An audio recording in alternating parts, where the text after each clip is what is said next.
I'm Matthew Gould. I'm one of the co-founders of Unstoppable Domains, and I've been here from the very beginning, actually before the company was founded, working on ways to make it easier for consumers to interact with blockchains.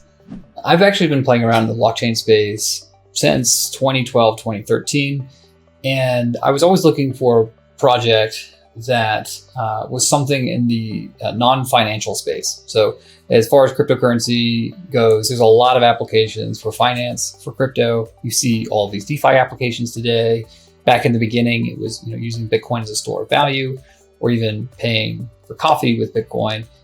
And I just don't have a strong interest in working on financial products. And a lot of people do, and there's a lot of other people who are very excited about that. So for me, I really got excited in the cryptocurrency space after smart contract blockchains came out around 2015, because I immediately thought about all the things you could use a blockchain for that had nothing to do with money or banking.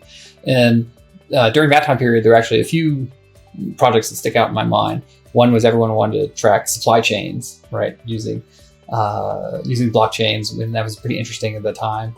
And then working on ways for consumers to verify information about themselves was also super interesting during that time. And I made a Bitcoin app really early on for verifying reviews with a friend of mine. It's kind of like Yelp, but for Bitcoin.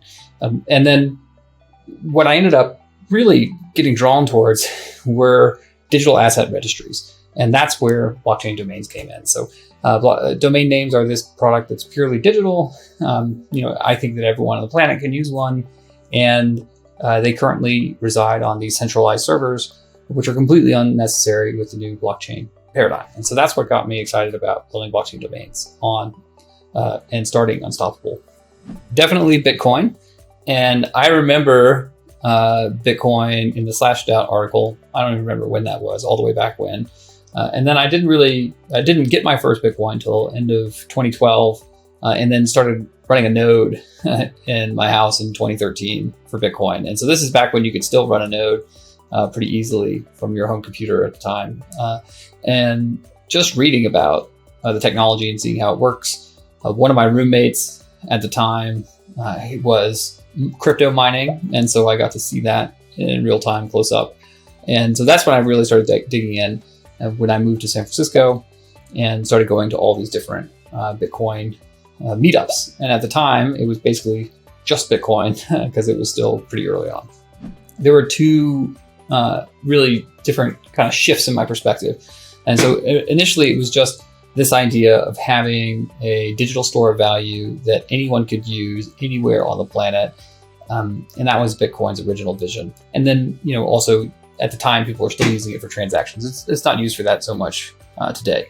But I just thought that was super cool. And I felt like I was in a sci-fi book playing around with this digital currency. I remember the first time I ever sent an international payment was using Bitcoin when I sent it to a friend of mine in Prague.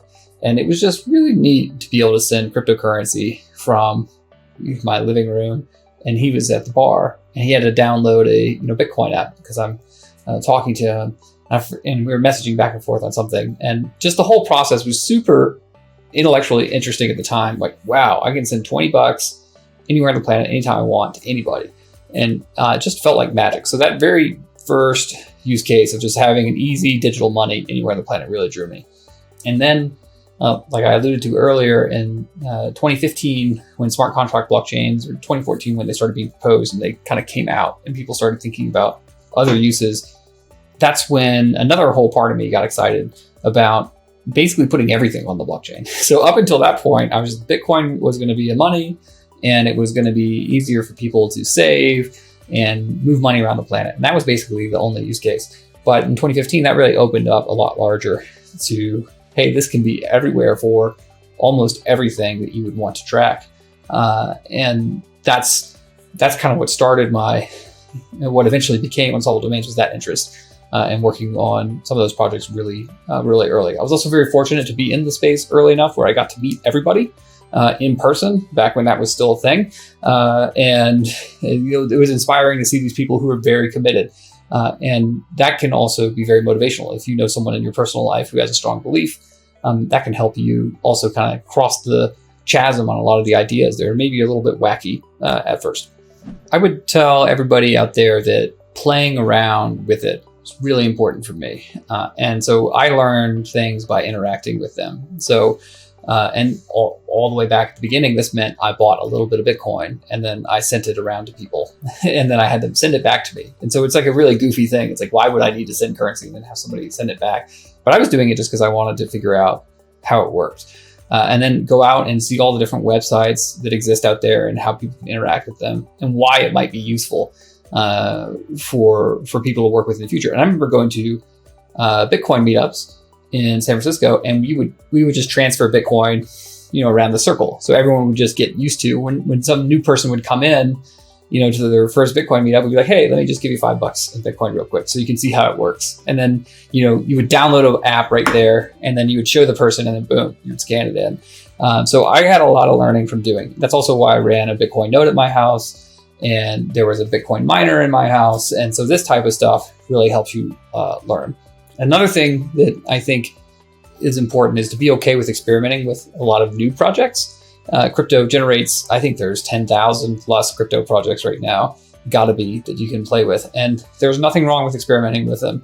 Just be, cognizant, be careful, and know that you're experimenting. Don't put your life savings into some new crypto project that just popped up. But if you're, $10 here, $20 there to test out a new idea, it's worth it. And I remember going on the early crypto forums and learning about all the new cryptocurrencies that were coming out. And back then it was just, there was Bitcoin only, and then all of a sudden there were like 10 cryptocurrencies, and then there were 100, and then there were 1,000.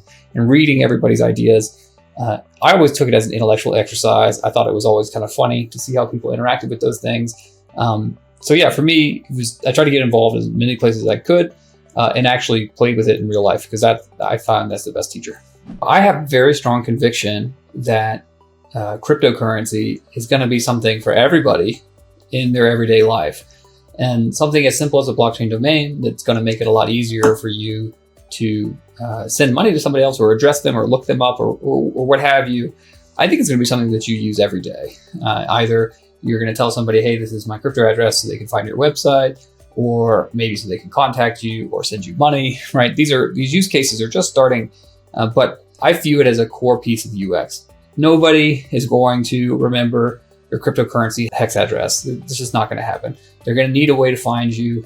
Easiest way to do that is with a memorable name that may have some meaning to you, that you use as you interact across all different applications. And it's not just going to be human interaction that's going to interact with your blockchain domain name. It's also going to be automated interaction with other applications that maybe want to look up some data about you for their app. And a good example of that would be, what if an application wants to give you a special badge on their game if you are a user of some other blockchain app, right? So like and we see this today, where like if you're a Uniswap user, maybe you get a discount on some other app that's out there. Or if you are a owner of one of these meeples or one of these CryptoPunks, maybe you get special access to these crypto events. And so that type of thing is going to be automated in the back end. So I view blockchain domains as something you're going to have every day to make the UX a lot easier for interacting with blockchains. And I think blockchains are going to be absolutely everywhere.